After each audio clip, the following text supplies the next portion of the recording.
السلام علیکم ورحمۃ اللہ تعالی وبرکاتہ۔ نحمده ونصلی ونسلم علی رسولہ الکریم، اما بعد فاعوذ باللہ من الشیطان الرجیم، بسم اللہ الرحمن الرحیم۔ ان اللہ وملائکتہ یصلون علی النبی یا ایہا الذین آمنوا صلوا علیہ وسلموا تسلیما۔ اللہم صل علی سیدنا ومولانا محمد معدن الجود والکرم وآلہ الکرام وابنہ الکریم وبارک وسلم صلاۃ وسلاما علیک یا رسول اللہ صلی اللہ تعالی علیہ وسلم۔ حضور پاک صلی اللہ علیہ وسلم کے معجزات کا تذکرہ کیا جا رہا ہے۔ اس میں حضور پاک صلی اللہ علیہ وسلم کے مختلف قسم کے معجزات، آسمان سے تعلق رکھنے والے معجزات، زمین سے تعلق رکھنے والے معجزات، عالم نباتات یعنی زمین سے اگنے والی چیزوں سے تعلق رکھنے والے معجزات، اور عالم جمادات یعنی بے جان چیزوں سے، جن چیزوں میں جان نہیں ہوتی، ایسی چیزوں سے تعلق رکھنے والے معجزات اس سے پہلے والے دروس میں بیان کیے گئے۔ اب یہاں سے عالم حیوانات کے معجزات۔ عالم حیوانات، حیوان کی جمع ہے حیوانات۔ ہم لوگ عام زبان کے اندر حیوان یہ الگ معنی میں بولا جاتا ہے، لیکن یہاں مراد کیا ہے؟ حیوان سے مراد ہر وہ چیز جس میں جان ہوتی ہے، ہر وہ چیز جس میں روح ہوتی ہے اس کو حیوان کہا جاتا ہے۔ انسان بھی حیوان ہے، یعنی ہمارے عرف میں حیوان جس معنی میں بولا جاتا ہے یہ اس معنی کی بات ہی نہیں چل رہی ہے۔ یہ کس معنی کی بات چل رہی ہے؟ ہر وہ چیز جس میں جان ہوتی ہے، تو انسان کے اندر بھی جان ہوتی ہے، اور اس کے علاوہ دوسری چیزیں بھی، جیسے جانور کو تو جانور اسی لیے کہا جاتا ہے کہ ان کے اندر جان ہوتی ہے، جو چلتے پھرتے ہیں، متحرک بالارادہ ہوتے ہیں اور کھاتے پیتے ہیں، تو یہ حیوان ہوئے۔ تو ایسی چیزوں سے تعلق رکھنے والے معجزات یہاں سے بیان کیے جائیں گے۔ سب سے پہلا معجزہ ہے جانوروں کا حضور پاک صلی اللہ علیہ وسلم کی بارگاہ میں سجدہ کرنا۔ احادیث کی اکثر کتابوں میں چند الفاظ کے تغیر کے ساتھ یہ روایت مذکور ہے کہ ایک انصاری کا اونٹ بگڑ گیا تھا، یعنی آپے سے باہر ہو گیا اور وہ سب کو مارنے لگا، سب کو کاٹنے لگ گیا تھا، اور وہ کسی کے قابو میں نہیں آتا تھا، یعنی آؤٹ آف کنٹرول ہو گیا تھا۔ جیسے کبھی گھوڑا بھی آؤٹ آف کنٹرول ہو جاتا ہے، تو یہ اونٹ کا معاملہ یہ ہو گیا تھا کہ وہ قابو میں نہیں آتا تھا، وہ بگڑ گیا تھا، بلکہ لوگوں کو کاٹنے کے لیے حملہ کرتا تھا۔ لوگوں نے حضور صلی اللہ علیہ وسلم کو مطلع کیا۔ دیکھیں اب یہاں پر یہ بات بھی ہے کہ وہ جانور کا معاملہ ہے، وہ جانور بگڑ گیا ہے، جانور قابو سے باہر ہو گیا۔ اس میں حضور پاک صلی اللہ علیہ وسلم کیا کر سکتے تھے؟ لیکن وہ صحابہ کرام کا یہ عقیدہ تھا کہ جانور بھی حضور کو جانتے پہچانتے ہیں، اور جانور بھی حضور کو اللہ کا نبی مانتے ہیں، حضور کی رسالت و نبوت کی گواہی دیتے ہیں۔ تو حضور تشریف لائیں گے تو یہ اونٹ جو لوگوں کو کاٹنے کے لیے دوڑ رہا ہے اور لوگوں کو کاٹنے کے لیے حملہ کر رہا ہے، تو یہ نرم پڑ جائے گا اور یہ اس کی کیفیت دور ہو جائے گی۔ حضور پاک صلی اللہ علیہ وسلم اس کا کچھ علاج فرمائیں گے، کیونکہ صحابہ کا عقیدہ تھا۔ اس لیے صحابہ نے حضور کو اونٹ کے بارے میں، ایسا اونٹ جو قابو سے باہر ہو گیا تھا، اس کے بارے میں حضور کو خبر دی، تو آپ نے خود اس اونٹ کے پاس جانے کا ارادہ فرمایا۔ تو لوگوں نے آپ کو روکا کہ یا رسول اللہ صلی اللہ تعالی علیہ وسلم، یہ اونٹ لوگوں کو دوڑ کر کتے کی طرح کاٹ کھاتا ہے۔ تو آپ نے ارشاد فرمایا کہ مجھے اس کا کوئی خوف نہیں ہے۔ یہ کہہ کر آپ آگے بڑھے تو اونٹ نے آپ کے سامنے آ کر اپنی گردن ڈال دی اور آپ کو سجدہ کیا۔ آپ نے اس کے سر اور گردن پر اپنا دست شفقت پھیر دیا، اور بالکل ہی وہ جو اونٹ تھا وہ بالکل ہی نرم پڑ گیا اور فرما بردار ہو گئے، اور آپ نے اس کو پکڑ کر اس کے مالک کے حوالے کر دیا۔ پھر یہ ارشاد فرمایا کہ خدا کی ہر مخلوق جانتی اور مانتی ہے کہ میں اللہ کا رسول ہوں، لیکن جنوں اور انسانوں میں سے جو کفار ہیں وہ میری نبوت کا اقرار نہیں کرتے۔ یعنی جنات اور انسانوں میں ہی چند افراد ایسے ہیں جو کافر کہلاتے ہیں یا شریر کہلاتے ہیں، وہ حضور پاک صلی اللہ علیہ وسلم کو نہیں مانتے، حضور کی نبوت اور رسالت کا اقرار نہیں کرتے، ورنہ انسان اور جنات کے علاوہ ساری مخلوقات، اور انسان اور جنات میں بھی جو فرما بردار ایمان والے ہیں وہ بھی حضور کو جانتے پہچانتے اور حضور کی نبوت اور رسالت کا اقرار کرتے ہیں۔ تو یہ دیکھیں اونٹ بھی حضور کو جانتا پہچانتا ہے، حضور کی بارگاہ میں سجدہ کرتا ہے۔ تو صحابہ کرام نے اونٹ کو سجدہ کرتے ہوئے دیکھ کر عرض کیا کہ یا رسول اللہ صلی اللہ تعالیٰ علیہ وسلم، جب جانور آپ کو سجدہ کرتے ہیں تو ہم انسانوں کو تو سب سے پہلے آپ کو سجدہ کرنا چاہیے، یعنی ہم آپ کو سجدہ کرنے کے زیادہ حقدار ہیں کہ ہم انسان ہیں، اشرف المخلوقات ہیں۔ جب ایک اونٹ جیسا جانور آپ کو سجدہ کر سکتا ہے تو ہمیں بھی سجدہ کرنا چاہیے، ہمیں بھی سجدہ کرنے کی اجازت ہونی چاہیے۔ اور یہ بات ذہن میں رکھیں کہ صحابہ کرام نے عبادت والا سجدہ کرنے کی اجازت مانگی ہی نہیں تھی، تعظیم والا سجدہ کرنے کی اجازت مانگی تھی، لیکن تعظیم والا سجدہ بھی ہماری شریعت کے اندر نہیں ہے۔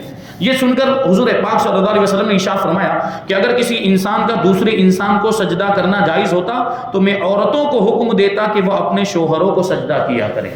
مطلب کیا ہوا کہ یہ والا سجدہ بھی، یعنی تعظیم والا سجدہ بھی کسی انسان کا کسی انسان کو کرنا یہ جائز ہی نہیں۔ ہماری شریعت میں یہ سجدہ تعظیمی حرام ہے، اور سجدہ تعبدی یعنی عبادت والا سجدہ وہ تو پھر شرک ہے، وہ تو کیا ہی نہیں جا سکتا، اس کی تو گنجائش ہی نہیں ہے۔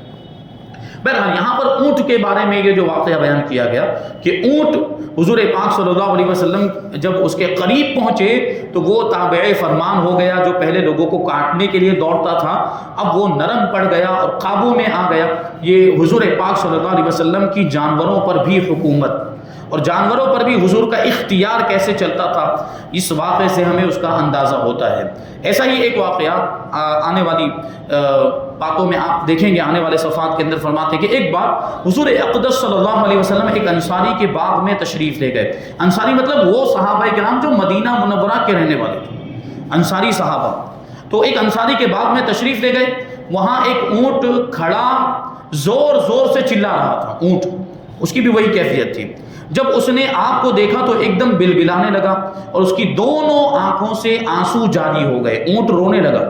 آپ نے قریب جا کر اس کے سر اور کن پٹی پر اپنا دستے شفقت پھیرا، کن پٹی کان کے اوپر کا حصہ، تو وہ تسلی پا کر بالکل خاموش ہو گیا۔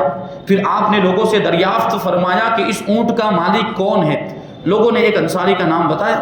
آپ نے فوراً ان کو بلوایا اور فرمایا کہ اللہ تعالیٰ نے ان جانوروں کو تمہارے قبضے میں دے کر ان کو تمہارا محکوم بنا دیا ہے، یعنی تمہارے ماتحت کر دیا ہے، تم ان کے حاکم بن گئے، تم ان پر سواری کرتے ہو، ان کو استعمال کرتے ہو، ان پر بوجھ لادتے ہو، یعنی یہ جانور تمہارے کام آتے ہیں۔ اللہ تعالیٰ نے ان جانوروں کو تمہارے قابو میں دے دیا ہے، لہٰذا تم لوگوں پر لازم ہے کہ تم ان جانوروں پر رحم کیا کرو۔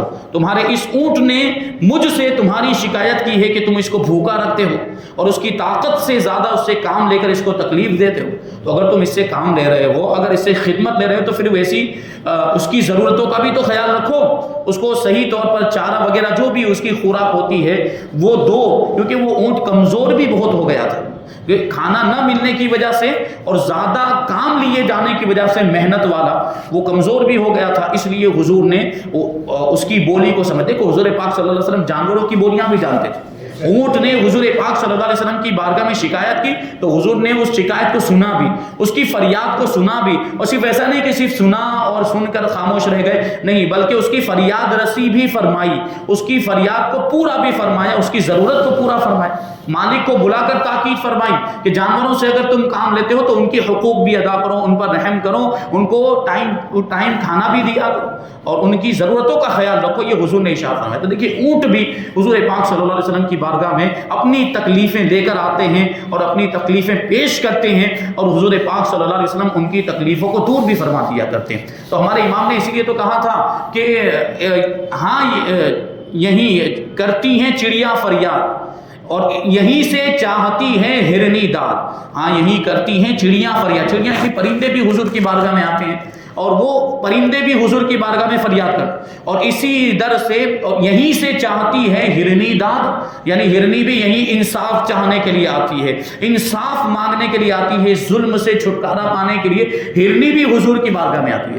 یہ تلمیح ہے واقعات کی طرف اشارہ جو حدیثوں کے اندر بیان کیے گئے، وہ واقعات انشاءاللہ پھر ہم شامل کریں گے کہ چڑیاں کیسے حضور کی بارگاہ میں فریاد کرتی ہیں، پرندے کیسے حضور کی بارگاہ میں فریاد کرتے ہیں، اور ہرنی کو کیسے حضور کی بارگاہ سے انصاف ملتا ہے۔ دوسرا مصرع کیا ہے کہ اسی در پر شترانے ناشاد، اسی در پر یعنی حضور کے در پر، اسی در پر شترانے ناشاد، شتر مانے اونٹ، یہ اونٹ کا واقعہ ابھی آپ نے سنا، اس کے بارے میں فرماتے ہیں اسی در پر شتران ناشاد جو ناخوش ہوتے ہیں، جو تکلیف میں ہوتے ہیں، جو اونٹ جو تکلیف میں ہوتے ہیں، رنجیدہ ہوتے ہیں، وہ اونٹ کیا کرتے ہیں؟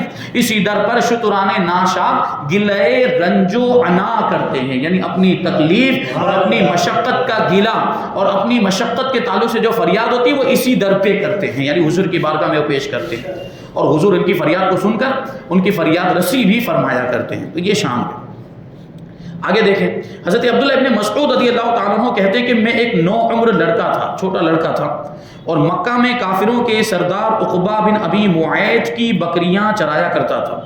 اتفاق سے حضور صلی اللہ علیہ وسلم اور حضرت ابو بکر صدیق رضی اللہ تعالیٰ عنہ کا میرے پاس سے گزر ہوا، تو آپ نے مجھ سے فرمایا کہ اے لڑکے، اگر تمہاری بکریوں کے تھنوں میں دودھ ہو تو ہمیں بھی دودھ پلاؤ، یعنی حضور نے حضرت عبداللہ ابن مسعود سے دودھ مانگا۔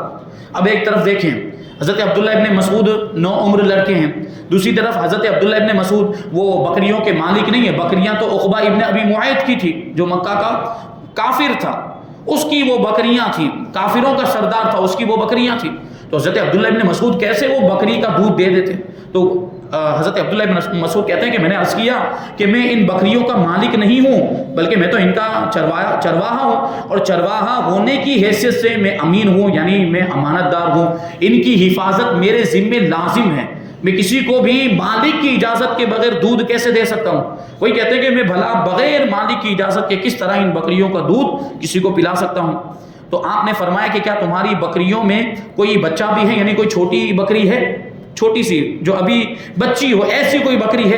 میں نے کہا جی ہاں، یعنی اگر بڑی بکری ہوتی اور اس کو پہلے سے دودھ آتا ہوتا اور اس کا دودھ نکال دیا جاتا تو یہ کہا جا سکتا تھا کہ یہ مالک کا حق تھا، اور مالک کی اجازت کے بغیر وہ بکری کا دودھ، جس کا وہ مالک جو ہے وہ مالک تھا جو اس کا، تو اس کی اجازت کے بغیر وہ دودھ پی لیا گیا، یہ کہا جا سکتا تھا۔ لیکن حضور نے کیا کہتے کہ حضور پاک صلی اللہ علیہ وسلم کی ادا بھی آپ ملاحظہ فرمائیں، حضور کا یہ نرالا انداز۔ حضور پاک صلی اللہ علیہ وسلم نے کوئی بڑی بکری نہیں مانگی کہ جس کے تھن میں پہلے سے ہی دودھ موجود ہو، حضور پاک صلی اللہ علیہ وسلم نے بکری کا بچہ مانگا کہ وہ بکری کے بچے کے تھن میں تو دودھ ہوگا ہی نہیں، وہ بچی ہے، وہ نابالغہ ہے، لیکن حضور پاک اب وہ کوئی بالغہ بڑی بکری ہوتی اور اس کے تھن میں دودھ ہوتا، وہ نکال دیا جاتا، اس میں کون سی انوکھی بات تھی؟ اور اس میں کون سا معجزہ؟ معجزہ تو ہوتا ہی وہ ہے جو عقل میں نہ آئے، جہاں تک ہماری عقل نہ پہنچ سکے۔ ابھی آپ ملاحظہ کریں کہ بکری کا بچہ ہو، اگرچہ وہ مادہ ہی کیوں نہ ہو، بچی وہ بکری نابالغہ ہونے کی وجہ سے اس کو دودھ نہیں آتا، لیکن حضور پاک صلی اللہ علیہ وسلم نے بکری کا بچہ مانگا۔ تو حضرت عبداللہ ابن مسعود کہتے ہیں میں نے کہا جی ہاں یا رسول اللہ، ایک بکری کا بچہ ہے، آپ نے فرمایا کہ اس بچے کو میرے پاس لاؤ، تو میں لے کر آیا۔ حضرت ابو بکر صدیق رضی اللہ تعالیٰ عنہ نے اس بچے کی ٹانگوں کو پکڑ لیا اور آپ نے اس کے تھن کو اپنا مقدس ہاتھ لگا دیا، تو اس کا تھن دودھ سے بھر گیا۔ چھوٹی سی بکری کا بچہ ہے، حضور نے اس کے تھن پہ ہاتھ پھیرا تو اس کا تھن دودھ سے بھر گیا۔ اب یہ نہیں کہا جا سکتا کہ یہ جو دودھ ہے اس میں مالک کا حق ہے، کیونکہ یہ تو حضور کے دست مبارک پھیرنے کی وجہ سے یہ دودھ آیا تھا۔ اب اس پر کس کا حق ہے؟ جس نے دست مبارک پھیرا ہے تو وہ پی بھی سکتا ہے۔ پھر ایک گہرے پتھر میں آپ نے اس کا دودھ دوہا۔ گہرے پتھر پہ پرانے زمانے میں یہ اس طرح کے جو ہمارے یہاں پہ برتن استعمال ہوتے، اس طرح کے برتن نہیں، مٹی کے برتن ہوا کرتے تھے یا لکڑی کے برتن ہوا کرتے، یا پتھر کو بھی برتن کے طور پر استعمال کیا جاتا تھا، یعنی پتھر کو اس بیچ میں سے کھود کر اس میں وہ گہرائی بنائی جاتی تھی۔ تو ایسا ایک پتھر حضور پاک صلی اللہ علیہ وسلم نے لیا اور اسی پتھر کی گہرائی کے اندر اس دودھ کو بھر لیا جو اس بکری کے بچے سے نکلا تھا، اور پھر حضور پاک صلی اللہ علیہ وسلم نے پہلے خود پیا، پھر حضرت ابو بکر صدیق رضی اللہ تعالیٰ عنہ کو پلایا۔ حضرت عبداللہ ابن مسعود رضی اللہ تعالیٰ عنہ کہتے ہیں کہ اس کے بعد حضور نے مجھ کو بھی پلایا۔ پھر آپ نے اس بکری کے تھن میں ہاتھ مار کر فرمایا کہ اے تھن تو سمٹ جا، چنانچہ فوراً ہی اس کا تھن سمٹ کر خشک ہو گیا، پہلے جس حالت میں تھا اسی کیفیت میں وہ دوبارہ لوٹ گئے۔ یہ حضور پاک صلی اللہ علیہ وسلم کا معجزہ۔ حضرت عبداللہ ابن مسعود رضی اللہ تعالیٰ عنہ کا بیان ہے کہ میں اس معجزے کو دیکھ کر بے حد متاثر ہوا۔ یہ حضرت عبداللہ ابن مسعود کے بچپن کا واقعہ ہے، بڑے جلیل القدر صحابی ہیں حضرت عبداللہ ابن مسعود، اور فقہا صحابہ مجتہدین صحابہ میں حضرت عبداللہ ابن مسعود کا شمار ہوتا ہے۔ تو کہتے ہیں کہ میں نے عرض کیا کہ آپ پر آسمان سے جو بھی کلام نازل ہوا ہے مجھے وہ سکھائیے۔ تو آپ نے فرمایا کہ تم ضرور سیکھو، تمہارے اندر سیکھنے کی صلاحیت ہے۔ چنانچہ میں نے آپ کی زبان مبارک سے سن کر قرآن مجید کی 70 صورتیں یاد کر لی۔ بچپن ہی کی بات ہے، بچپن میں ہی 70 صورتیں حضور سے سن کر میں نے یاد کر لی۔ حضرت عبداللہ ابن مسعود رضی اللہ تعالیٰ عنہ کہا کرتے تھے کہ میرے اسلام قبول کرنے میں اس معجزے کا بہت بڑا دخل ہے۔ بچپن ہی میں ایسا واقعہ دیکھا تھا تو حضور کی حقانیت، حضور کی صداقت اور حضور کی شخصیت کا روب اور حضور کی شخصیت کی ہیبت پہلے ہی سے دل میں بیٹھ گئی تھی۔ تو وہ آپ کے اسلام قبول کرنے میں یہ واقعہ اس واقعے نے بڑا ہی اہم کردار ادا کیا ہے۔ بہرحال اور آگے واقعات دیکھیں جانوروں سے تعلق رکھنے والے۔ بھیڑیے کا واقعہ بڑا ہی تعجب خیز واقعہ، بھیڑیے کا واقعہ سنیں۔ حضرت ابو ہریرہ رضی اللہ تعالیٰ عنہ فرماتے ہیں کہ ایک بھیڑیے نے ایک بکری کو پکڑ لیا۔ تو بھیڑیا تو بکریوں کا شکار کرتا ہے، ہرن کا شکار کرتا ہے، پھر اس کو کھاتا ہے بھیڑیا۔ اب اس نے اپنے کھانے کے لیے، اپنی خوراک کے لیے، روزمرہ وہ زندگی میں وہ کھانا تو ان کے پاس ہونا چاہیے، تو اس بکری کا اس نے شکار کیا۔ لیکن بکریوں کے چرواہے نے بھیڑیے پر حملہ کر کے اس سے اس بکری کو چھین لیا۔ ابھی دیکھیے چرواہا تو اپنی بکریوں کو بچائے گا، تو اس بکری کو بچانے کے لیے بھیڑیے کے منہ سے جو اس نے بکری کو پکڑ لیا تھا اس بکری کو چھین لیا۔ اب کیا ہوا دیکھیں، تعجب خیز بات یہاں سے شروع ہوتی ہے۔ فرماتے کہ بھیڑیا بھاگ کر ایک ٹیلے پر بیٹھ گیا۔ ٹیلا مطلب چھوٹا سا جو پہاڑ ہوتا ہے، تو اس ٹیلے پر چڑھ گیا، وہاں بیٹھ گیا اور وہاں سے دیکھیں وہ بھیڑیا وہاں سے کہنے لگا کہ اے چرواہے، اللہ تعالیٰ نے مجھ کو رزق دیا تھا، اللہ تعالیٰ نے مجھ کو روزی دی تھی، مگر تو نے اس کو مجھ سے چھین لیا، یعنی اس بکری کو تو نے مجھ سے چھین لیا۔ اب یہ بھیڑیا باتیں کر رہا ہے۔ بھیڑیا عام طور پر بولتا ہے نہیں بولتا، لیکن وہ بھیڑیا بول رہا تھا۔ تو چرواہے نے یہ سن کر کہا کہ خدا کی قسم، میں نے آج سے پہلے، آج سے زیادہ کبھی کوئی حیرت انگیز اور تعجب خیز منظر نہیں دیکھا کہ ایک بھیڑیا عربی زبان میں مجھ سے کلام کر رہا ہے، عربی زبان میں مجھ سے بات کر رہا ہے۔ تو بھیڑیا کہنے لگا، دیکھیں ابھی بھیڑیا کیا کہتا ہے کہ اے چرواہے، تجھے اس بات پر تعجب ہو رہا ہے کہ میں بات کر رہا ہوں، میں عربی زبان میں گفتگو کر رہا ہوں، میں بول رہا ہوں۔ اور بھیڑیا عام طور پر بولتا نہیں، یقیناً یہ تعجب خیز بات ہے۔ تو بھیڑیا کیا کہتا ہے کہ تجھے اس پر تعجب ہو رہا ہے، اس سے کہیں زیادہ عجیب بات تو یہ ہے کہ تو یہاں بکریاں چرا رہا ہے اور تو اس نبی کو چھوڑے ہوئے ہے اور ان سے منہ موڑے بیٹھا ہے جن سے زیادہ بزرگ اور بڑے مرتبے والا کوئی نبی نہیں آیا ہے۔ وہ نبی تو وہاں اعلان نبوت فرما چکے ہیں، تو یہاں بکریاں چرا رہا ہے، ان کے دامن سے وابستہ نہیں ہو جاتا۔ وہ اس سے زیادہ تعجب خیز تو بات یہ ہے کہ وہ نبی اعلان نبوت فرما چکے ہیں اور ان سے بہتر دنیا میں آج تک کوئی نبی ہی نہیں آیا۔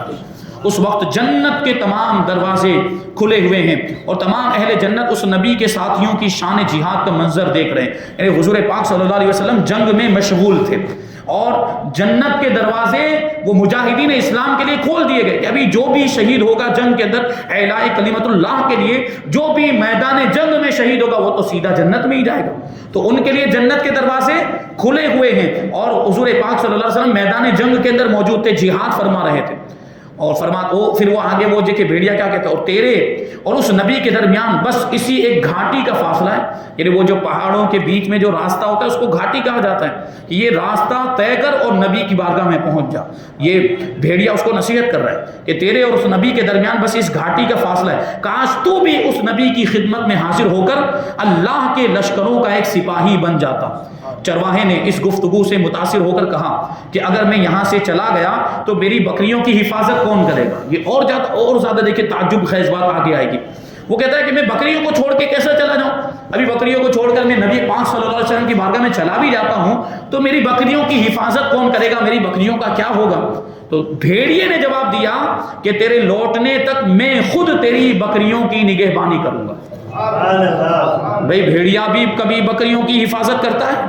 کیا بھیڑیا بھی کبھی بکریوں کی نگرانی کرتا ہے یا نگہبانی کرتا ہے؟ اس کا تو کام یہ کہ بکریوں پر حملہ کر کے ان کو کھا جائے۔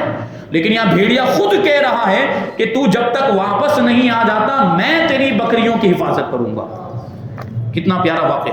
چنانچہ چرواہے نے اپنی، اب وہ اس کے سامنے ایسا منظر تھا تو وہ بات ہی کر رہا، بھیڑیے کا بات کرنا ہی کتنا تعجب خیز وہ منظر ہوگا، تو اس نے یہ بات بھیڑیے کی مان لی اور اپنی بکریوں کو بھیڑیے کے سپرد کر دیا اور خود بارگاہ رسالت میں حاضر ہو کر مسلمان ہو گیا۔ اور واقعی بھیڑیے کے کہنے کے مطابق اس نے نبی پاک صلی اللہ علیہ وسلم کے اصحاب کو جہاد میں مصروف پایا۔ صحابہ کرام جہاد کر رہے تھے، جنگ میں مشغول تھے، پھر چرواہے نے بھیڑیے کے کلام کا حضور پاک صلی اللہ علیہ وسلم سے تذکرہ کیا، یعنی وہ بھیڑیے والا واقعہ حضور کو سنایا، تو آپ نے فرمایا کہ تم جاؤ، تم اپنی ساری بکریوں کو زندہ اور سلامت پاؤ گے۔ چنانچہ چرواہا جب لوٹا تو یہ منظر دیکھ کر حیران رہ گیا کہ بھیڑیا اس کی بکریوں کی حفاظت کر رہا تھا اور اس کی کوئی بھی بکری ضائع نہیں ہوئی تھی، کسی بھی بکری کو کوئی بھی نقصان نہیں پہنچا تھا۔ چرواہے نے خوش ہو کر بھیڑیے کے لیے ایک بکری ذبح کر کے اس کو پیش کر دی، اور بھیڑیا اس کو کھا کر پھر اپنے راستے پر چلا گیا، اپنی منزل کی طرف چلا گیا۔ کتنا تعجب خیز واقعہ ہے۔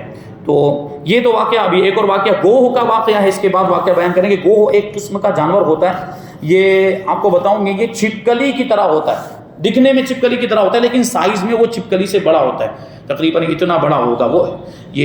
وہ گوہ یہ پرانے زمانے میں چور اس کو نقب زنی کے لیے استعمال کرتے تھے۔ اس جانور کی خاصیت یہ ہے کہ وہ کسی بھی چیز کو جب پکڑتا ہے تو بڑی مضبوطی کے ساتھ پکڑتا ہے، پھر وہ جلدی چھوڑتا نہیں۔ یہ گوہ نام کا جو جانور ہوتا ہے، یہاں تک کہ اتنا مضبوطی کے ساتھ وہ پکڑ لیتا ہے کسی بھی چیز کو کہ اس کو پکڑ کر آپ اس کے سہارے کسی اونچی چیز پر آپ چڑھ سکتے ہیں۔